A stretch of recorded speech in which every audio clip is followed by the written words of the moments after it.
mutanen da yawan su ya kai 11 da rundunar 'yan sandan ta jihar Zamfara ta Bajekolin su dai mafi yawanci matasa ne, ana kuma tuhumar su da aikata miyagun laifuka daban-daban da suka hada da fashi da makami, kai farmaki ga jama'a da basu ji basu gani ba, garkuwa da jama'a da dai sauran manyan laifuka matara kama. An kuma da muke suni a wasu sassa daban-daban da wannan jiha.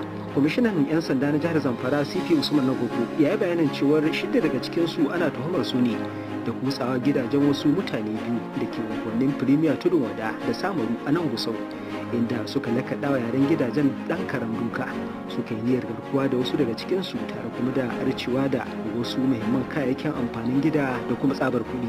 Sauran waɗanda aka nuna wa manema labaran su ne wani ɗan asalin ƙauyen Gilange ta ƙaramar mulkin Gumi da ya haɗa kai da wani wajen rubuta takarda ga al'ummar yankin suna buƙatar a ba su maƙudan kuɗaɗe ko kuma su kai ma yankin farmaki.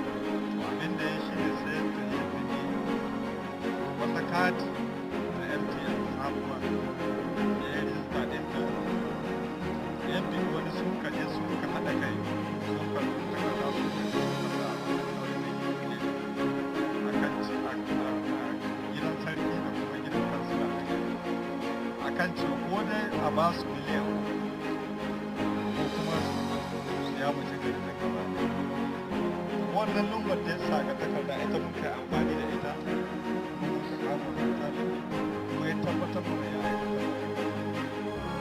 To a can da duk tunanin da aka yi mutanen da ke daji su ne ke zuwa suna ire-iren waɗanda. To yanzu ba wai su ne kawai ba, waɗanda ma a cikin gari yanzu kusan in ce sun fi mayan haka ne. CP na Kogo ya kuma ce 'yan sanda sun yi nasarar kange 'yan bindiga daga kai farmaki a ƙauyen Mai Tagwaye cikin yankin ƙaramar mulkin Tsafe, inda suka yi musayar wuta da 'yan bindiga tare da bindige ɗaya daga cikin 'yan bindigar har lahira. Suka kuma dawo da gawarsa da bindigar sa ƙirar AK-47. Haka ma kwamishinan 'yan sandan ya nuna wa manema labarai wani matashi da ake tuhuma ya ƙware wajen sayar da kayan maye ga 'yan ta'adda a shiyar motogeji a nan Gusau babban birnin jiha.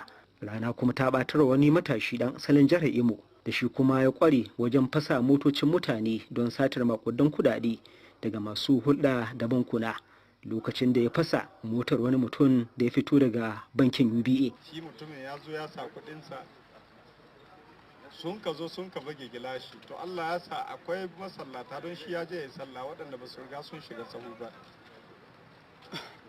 sai sun ka kuwata. Bayan sun kuwata jami'an tsaro na kusa sai sun ka kama wannan mutum, dama ya aje dan uwansa yana bisa babur.